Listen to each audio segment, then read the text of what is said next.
Hello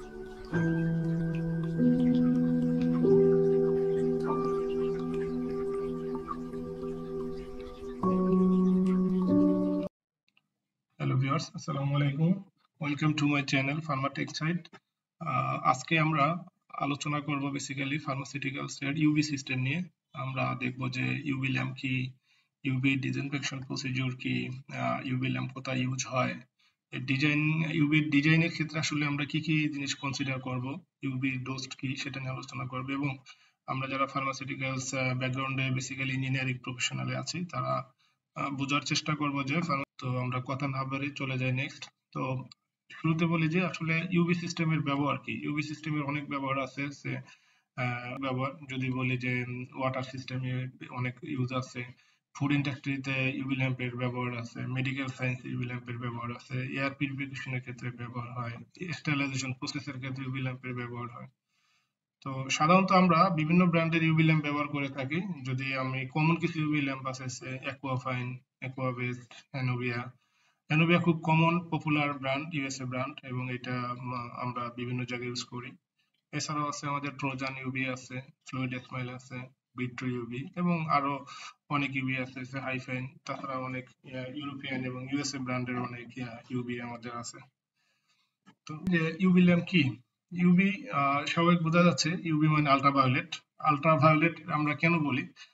যদি আমরা আমাদের যে আলোক রশ্মিগুলো বলি, সেখানে আমরা জানি যে গামা রে, এক্স রে, আল্ট্রাভায়োলেট রে, ইনফ্রারেড রে, এবং আরো রেডিও ওয়েভ বা মাইক্রোওয়েভ হোয়াটএভার যাই বলি। এর ভিতরে ইউভিটা বেশি ইম্পর্টেন্ট এই কারণে যে এটা যেহেতু ডিসইনফেকশন হিসাবে ইউজ করা হয়, স্টেরিলাইজেশন ক্ষেত্রে ইউজ করা হয়, এই জন্য এই ইউভি ল্যাম্পের একটা বিশেষ ব্যবহার আছে ফার্মাসিউটিক্যালসে।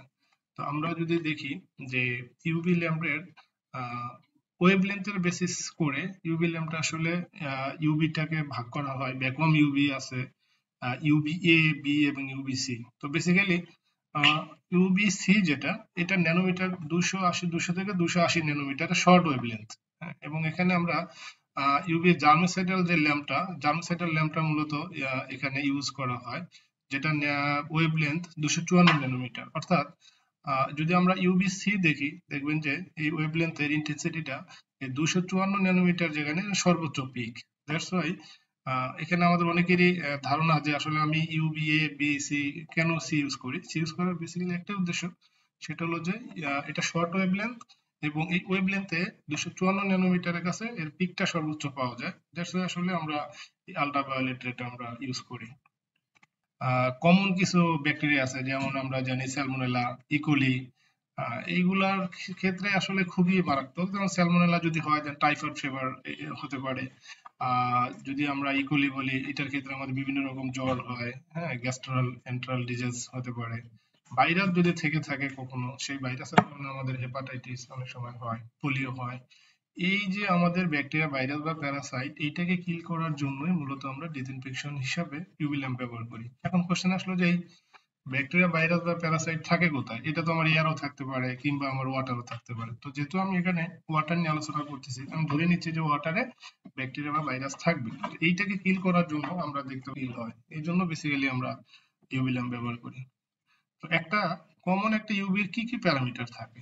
কমন একটা ইউভির প্যারামিটার কি? একটা ইউভি ল্যাম্প থাকবে, একটা কোয়ার্টজ স্লিপ থাকবে, একটা ব্যালাস্ট থাকবে, ইউভি সেন্সর থাকবে, ইউভি মিটার থাকবে, এবং UV housing, supply return line তো অবশ্যই থাকবে, সাথে কিছু ফিটিংস এর জন্য গ্যাসকেট ও রিং সকেট থাকবে।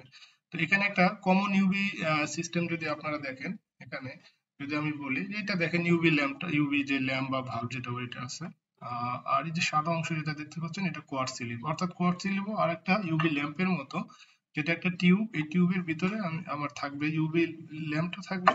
আর অন হবে তখন আমার এর যে আলোটা আছে, আলোটা আমার কোয়ার্টজ স্লিপ হয়ে মূলত বাইরে আমার যে ওয়াটার আছে, ওয়াটারের উপরে এটা রেট আপ করবে, এবং এই ওয়াটার ভিতরে যদি কোনো আমার প্যাথোজেন, ব্যাকটেরিয়া, ভাইরাস থাকে, সেটাকে কিল করবে।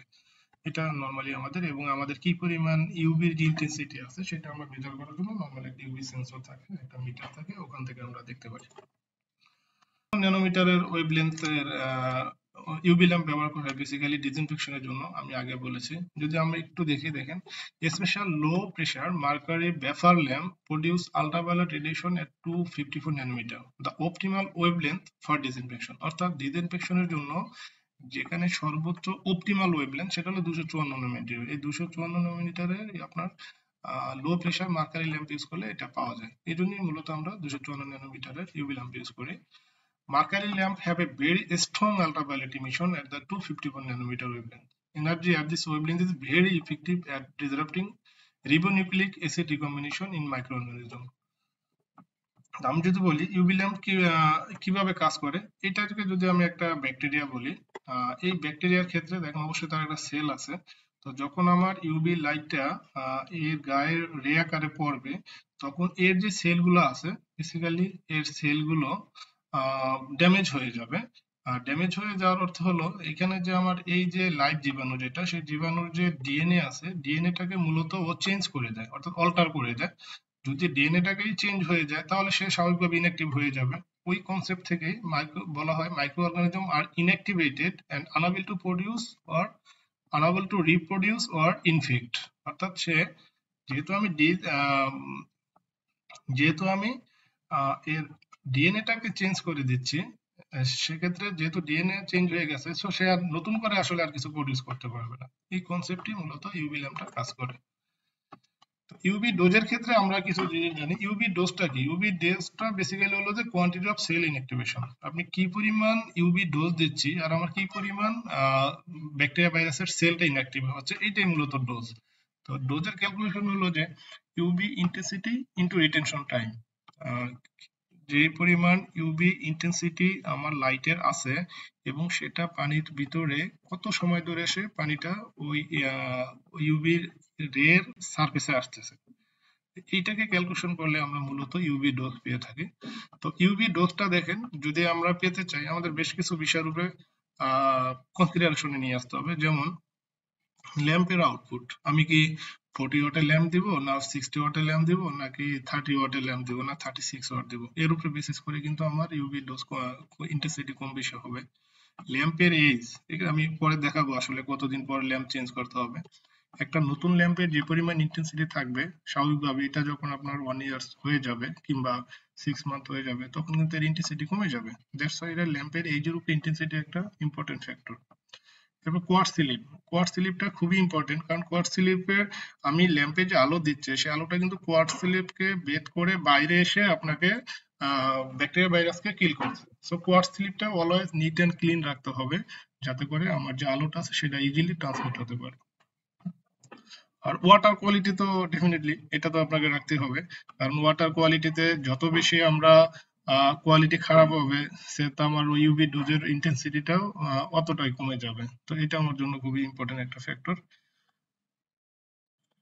তো আমরা দেখি কোনো মাইক্রো অর্গানিজমকে যদি 30 মাইক্রোওয়াট সেকেন্ড পার সেন্টিমিটার তাকে যদি ইউভি ডোজ দেওয়া হয় তাহলে সে কিল হবে, অর্থাৎ 30 মিলিজুল এনার্জি যদি রিলিজ করা হয় কোনো একটা মাইক্রো অর্গানিজমের উপরে, তাহলে সেটা কিল হতে বাধ্য। তো নর্মালি যেটা দেখা যায় যে নতুন ল্যাম্প যখন ইনস্টল করা হয় ওইটা intensity around UV dose around 60,000 এর মতো থাকে। বাট যখন এটা টাইম টু টাইম যখন আমার ইউভি ল্যাম্পটা ইউজ হয় তখন এটা অনেক কমে আসে। সেই জন্য বলা হয় যে 30,000-এর কাছাকাছি আসলে চেঞ্জ করে দেওয়াটা সবচেয়ে বেটার। এটা একটা রেগুলেটরি গাইডলাইন আছে, এটা রেগুলেটরি টিএনএস স্ট্যান্ডার্ড বলে। টিএনএস স্ট্যান্ডার্ডে আপনারা গেলে দেখবেন যে minimum UV dose of 30 microwatt second centimetre is enough for removing for killing any types of bacteria virus or pathogens required. কোন bacteria, mould, spore, algae or ভাইরাসের ক্ষেত্রে কি পরিমাণ ইউভি ডোজ প্রয়োজন হয়, সেখানে দেখেন ইকোলিতে অনলি 7,000 ইজ এনাফ, সিডোমোনাসের ক্ষেত্রে 10,500 UV dose is enough to kill the bacteria.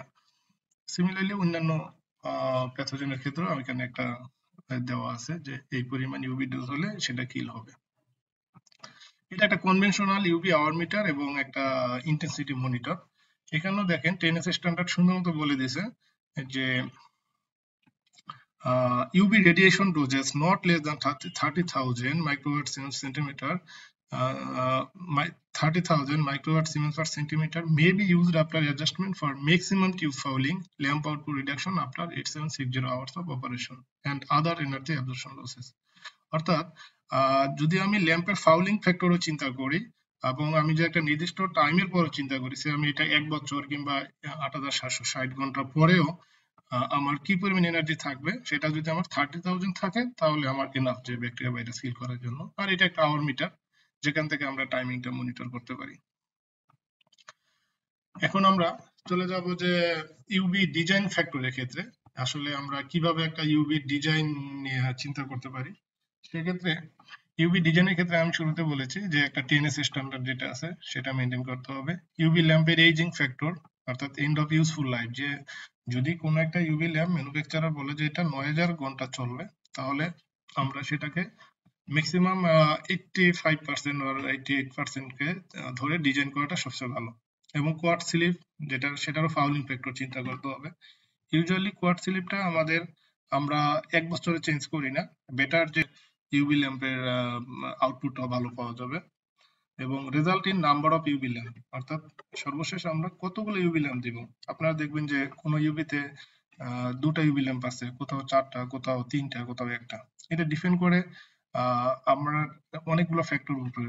যদি আমি বলি যে ফ্যাক্টর গুলা বেসিক্যালি হলো যে আমার লুপের লেন্থ কত, তারপর আমার এক্সপোজার লিমিট, আমার পানির ফ্লো কত আছে, আমার পানির পাইপের সাইজ কত আছে, এই জিনিসগুলোর উপর বেসিস করে মূলত ইউভি ল্যাম্প ইউজ করা হয়, ইউভি ল্যাম্পের কোয়ান্টিটি নির্ধারণ করা হয়। আছে আর অনেকগুলো ফ্যাক্টর আছে, আমরা দেখবো ওয়ান বাই ওয়ান। যেমন ফ্লো রেট যেটা আমি বলেছি, ফ্লো রেটের ক্ষেত্রে দেখেন maximum flow rate minimum exposure, অর্থাৎ পানির ফ্লো যত বাড়বে ওর পানির ভিতরে ইউভি ল্যাম্পের এক্সপোজার তত কমে যাবে। আমি কি পানির ফ্লো একেবারে খুব বেশি বাড়াতে পারবো? না, বাড়াতে আবার পারবো না। খুব বেশি বাড়ালে তখন এক্সপোজারটা কম হবে। আবার যদি আমি কমিয়ে দেই তাহলে আমার একটা স্ট্যাগন্যান্ট চলে আসবে। একটা ম্যাক্সিমাম ফ্লো রেট থাকা উচিত 1.2 মিটার পার সেকেন্ড, তাহলে সবচেয়ে ভালো এবং সেখানে পানির কোনো স্ট্যাগন্যান্ট হবে না। আবার minimum flow rate maximum exposure, but heat may build up and damage UV lamp. এখন ফ্লো রেট যদি খুব কম হয় তখন কি হবে যে আমার ইউভি ল্যাম্পের এখানে অনেক বেশি হিট হয়ে যাবে এবং ইউভি ল্যাম্পটা ড্যামেজ হতে পারে। এরপর ডিজাইনের চিন্তা করতে হবে ল্যাম্পের টাইপ নিয়ে। আমি কোন ধরনের ল্যাম্প ইউজ করব? Low pressure low intensity lamp, low pressure high intensity, আর মিডিয়াম প্রেসার হাই ইন্টেন্সিটি। অর্থাৎ আমার অ্যাপ্লিকেশন উপরে বেসিস করে আমাকে এই ডিজাইনটা চিন্তা করতে হবে যে আমি কোন ধরনের ইউভি ল্যাম্প ইউজ করব। ট্রান্সমিটার্সের ক্ষেত্রে একটা চিন্তা রাখতে হবে, সেটা হলো যে 65% UV radiation transmittance at 254 nanometre wavelength, অর্থাৎ 254 ন্যানোমিটার ওয়েভলেন্থের ক্ষেত্রে আমি যদি চিন্তা করি যে 100% রেডিয়েশন দেবে তাহলে তো ডিজাইনের ক্ষেত্রে একটু হলো। এই ক্ষেত্রে আমরা 65% ধরবো। আমি ধরে নিব আমি নতুন ইউভি ল্যাম্প দিব 254 ন্যানোমিটার ওয়েভলেন্থ, বাট এটা আমার 65% কার্যকর। এটা ডিজাইন করলে তখন আপনার হয়তো নাম্বার অফ ল্যাম্পের সংখ্যা বেড়ে যাবে কিংবা ল্যাম্পের ওয়াট সংখ্যা বেড়ে যাবে, এটা চিন্তা করতে হবে। এবং আরেকটা বিষয় অবশ্যই খুবই ভাইটাল একটা বিষয়, সেটা হলো বায়োলজিক্যাল অক্সিজেন ডিমান্ড বা বিওডি এবং suspended solid concentration no greater than 30 milligram per litre at any time. অর্থাৎ আমি যেই পানিতে ল্যাম্প ইউজ করব সেই পানির যেন অবশ্যই বিওডি এবং সাসপেন্ডেড সলিড যেন 30 ppm এর বেশি কখনো না হয়, এই রেঞ্জের ভিতরে থাকতে হবে। এরপর আমরা দেখবো যে ডোজেজের ক্ষেত্রে অলরেডি আমি পড়ছি। ডোজেজের ক্ষেত্রে আমার the UV dosage shall be based on the design peak hourly flow, অর্থাৎ আমি কোনো একটা দিনে কোনো একটা ঘন্টায় সর্বোচ্চ যে পরিমাণ পানি ইউজ হবে সেই সর্বোচ্চ পানিটাকে দিনে কোনো একটা ঘন্টায় সর্বোচ্চ যে পরিমাণ পানি ইউজ হবে সেই সর্বোচ্চ পানিটাকে ইউজের পানি মেনটেন করার জন্য যেই ম্যাক্সিমাম ফ্লো দিব সেই ফ্লোর উপর বেসিস করে ইউভি ডিজাইন করতে হবে। UV dose not less than 30,000, এটা অলরেডি বলছি। Lamp output reduces after 8760 hours of operation, অর্থাৎ এটা আবার ডিপেন্ড করে যে আমি কোন ম্যানুফ্যাকচারের কোন ল্যাম্প ইউজ করছি। জেনারেলি ধরা হয় যে একটা ইউভি ল্যাম্প 8000 ঘন্টা হয়ে গেলে ওর আউটপুট কমে যায়। তো সেক্ষেত্রে আমাদের রিকমেন্ডেশন বা বিভিন্ন গাইডলাইনের রিকমেন্ডেশন প্রতি 8000 ঘন্টা পরে ইউভি ল্যাম্প চেঞ্জ করা। এরপরে যখন আমি ইউভি ল্যাম্পটা ডিজাইন করব আমাকে কিছু অপারেশন সেফটি এবং অ্যালার্ম সিস্টেম নিয়েও চিন্তা করতে হবে। সেক্ষেত্রে অপারেটরের কিছু সেফটি থাকতে হবে, electrical hazard and exposure to UV radiation, অর্থাৎ আমি যে ল্যাম্পটা ইউজ করব কোনোভাবেই যেন আলোটা বাইরে না আসে, কারণ এটা যেহেতু ইউভি ল্যাম্প কোনো কারণে বাইরে আসলে আমাদের হেলথ হ্যাজার্ড হবে অপারেটরদের। ইউভির হাউজিং একটা ইম্পর্টেন্ট ফ্যাক্টর, এখানে যেহেতু পানির সংস্পর্শে বা পানি যাবে এর ইনলেট এবং আউটলেট দিয়ে, তো সেখানে আমার হাউজিংটা অবশ্যই স্টেনলেস স্টিল 304 আর বেটার 316 এর ইউজ করা। ইউভি যে কোয়ার্টজ স্লিপ ইউজ করব, কোয়ার্টজ স্লিপটা অবশ্যই একটা ক্রিস্টাল ক্লিয়ার এবং type 214 clear fuse quartz slip use করলে ভালো। এবং ইউভির অ্যাসেম্বলি যে অ্যাক্সেসরিজ গুলো আছে যেটা আমি বলছি ল্যাম্পের স্লিপ, সেন্সর, আদার যে গ্যাসকেট ফিটিং গুলো আছে সেগুলা মানে ইজিলি যেন রিপ্লেসমেন্ট করা যায় সেই রকম ডিজাইনের ক্ষেত্রে কনসিডারেশন করতে হবে। তো এবার আমরা দেখি যে ইউভি মেইনটেনেন্স। তো যারা ফার্মাসিউটিক্যালস এ কাজ করেন কিংবা ইউভি নিয়ে ধারণা আছে তারা জানেন যে ইউভি ল্যাম্পের ইন্টেন্সিটিটা অলমোস্ট 60% এর কাছাকাছি আসলে চেঞ্জ করে দেওয়াটা বেটার। এবং বলা হয় যে আপনার এভরি 8000 আওয়ার পরে অথবা 1 ইয়ার, অর্থাৎ কন্টিনিউ যদি 1 ইয়ার ইউজ হয় সেখানে 1 ইয়ার পরে রিপ্লেস করে দিতে হবে, অথবা আমি 1 ইয়ার ইউজ করলাম না বা তার আগে আমার 8000 ঘন্টা ওভার হয়ে গেছে তখনই আমাকে ইউভি ল্যাম্পটা চেঞ্জ করে দিতে হবে। আর ডোজের ক্ষেত্রে আমাদের যে মিটার আছে সেটা অলওয়েজ খেয়াল রাখতে হবে যে 30 মিলি জুল হলো কিনা কিংবা 30,000 মাইক্রোওয়াট সিমেন্স সেন্টিমিটার ডোজেস হলো কিনা। যদি এটা হয় তখন আমাদেরকে রিপ্লেস করে দিতে হবে। আরেকটা ইম্পর্টেন্ট বিষয় আছে এখানে দেখেন, lamp life will be shortened significantly if the lamp is turned on and off more frequently than once every 8 hour। অর্থাৎ যদি আমি ইউভি ল্যাম্পটাকে বারবার অন অফ করি এবং বলা হয় যে প্রতি 8 ঘন্টার ভিতরে যদি একবারও অন অফ করি তখন কিন্তু ল্যাম্পের লাইফ কমে যাবে। এবং যদি এটা 24 আওয়ার্সের 4 বারের বেশি অন অফ করা হয় তাহলে কিন্তু আমার ইউভির আউটপুটটা কমে যাবে। মনিটরিং এর ক্ষেত্রে আমরা কি নিব? মনিটরিং এর ক্ষেত্রে আমরা ইউভি ল্যাম্প আছে, ইউভি ল্যাম্পের বিফোর এবং আফটার একটা স্যাম্পল নিতে পারি যাতে করে আমরা বুঝতে পারি হ্যাঁ আমার ইউভির আউটপুটটা কেমন আছে। ক্লিনিং এর ক্ষেত্রে আমরা যেটা বলেছি যে আমরা ইউভি ল্যাম্পটা খুলে মাঝে মাঝে ক্লিন করা, যে ইউভির যে আমাদের স্লিপ আছে কোয়ার্টজ স্লিপটা ক্লিন করতে হবে যাতে করে কোনো মিনারেল ডেব্রিজ বা আদার্স মেটেরিয়াল থাকলে সেটা যেন ওর গায়ে লেগে না থাকে। Monitoring UV dose এর ক্ষেত্রে UV light intensity meters are available which indicate the penetration of UV light through the glass slip and the water। অর্থাৎ আমি যে ইউভি যে মিটার আছে সেখানে অলওয়েজ খেয়াল রাখতে হবে যে এটা আসলে আমার এটা কি রেড জোনে আছে, গ্রিন জোনে আছে না ইয়েলো জোনে আছে। এটার উপরে বেসিস করে আমরা বুঝতে পারবো ইন্টেন্সিটিটা আমাদের রাইট জায়গাতে আছে কিনা। এটা আমাদের মনিটরিং রাখতে হবে। Meter will indicate when cleaning or lamp replacement is needed. এবং আমরা যে আওয়ার মিটার আছে, আওয়ার মিটার যেহেতু এখানে টাইমিং উঠবে বা 1 ইয়ার হয়ে গেল কিনা, ডিপেন্ডিং অন দ্যাট আমাদের ইউভি ল্যাম্প চেঞ্জ করতে হবে। তো এই ছিল আমাদের ইউভি নিয়ে মোটামুটি একটু ধারণা দেওয়ার চেষ্টা করছি। তো যারা আমার ভিডিওটা দেখেছেন আশা করি এখান থেকে কিছু আমরা শিখতে পারবো, এবং যদি আপনাদের কাজে আসে ভালো লাগে তাহলে আমার চ্যানেল সাবস্ক্রাইব করবেন। থ্যাংক ইউ সবাইকে মনোযোগ সহকারে ভিডিওটা দেখার জন্য। ইনশাল্লাহ নেক্সট আরো নতুন নতুন ভিডিও আসবে, সবাইকে দেখার আমন্ত্রণ। Thank you very much. আসসালামু আলাইকুম।